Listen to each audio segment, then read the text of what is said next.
Alors de l'hypersomnie. L'hypersomnie, c'est essentiellement une longue durée du sommeil. C'est-à-dire ce sont des personnes qui se plaignent de trop dormir.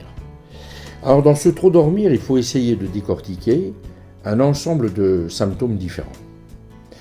Le premier symptôme, serait une longue durée du sommeil. Voilà une personne qui se couche à telle heure et qui va se réveiller 12 heures, 14 heures plus tard. C'est une situation qui existe chez le sujet jeune, parfois à l'adolescent, parfois aussi chez les enfants, et c'est une situation qui n'est pas forcément pathologique, qui n'est pas forcément anormale. L'essentiel là, c'est d'essayer de montrer que cette personne n'a pas une maladie, mais est simplement d'une typologie, d'un type de sommeil particulier qu'on appelle le grand dormeur. Et là, ce n'est pas du tout inquiétant. Et nous, il faut qu'on le rassure, et il faut qu'on lui explique. Des enregistrements de sommeil permettraient peut-être de montrer effectivement qu'il s'agit très précisément d'une typologie grand dormeur. Mais il n'est pratiquement jamais nécessaire de faire des enregistrements de sommeil. Donc qu'appelle-t-on un hypersomniaque ? C'est une personne qui se plaint de trop dormir dans la journée. Donc ce symptôme se rapproche de somnolence diurne excessive.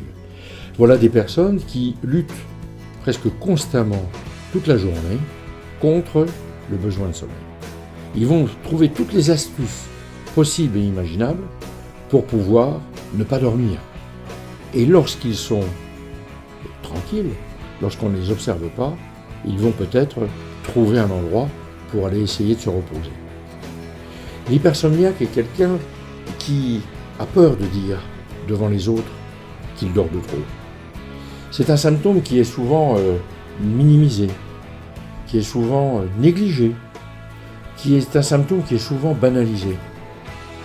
C'est bien que le malade a obligatoirement, et c'est un lieu commun, des conséquences psychologiques de ce trop dormir. Alors ça peut débuter dans l'enfance, ça peut débuter tardivement dans la vie, ça peut être responsable chez l'enfant d'un retard scolaire, ça peut être responsable de conséquences professionnelles du métier, d'adaptation du métier, ça peut être responsable de conséquences de la vie de tous les jours, conjugale, j'allais dire, entre deux personnes qui n'ont pas les mêmes façons, si vous voulez, de vivre. Et l'hypersomniaque pourra souffrir de toutes ces conséquences sociales, familiales et du travail professionnel, etc. Donc la nécessité d'une prise en charge.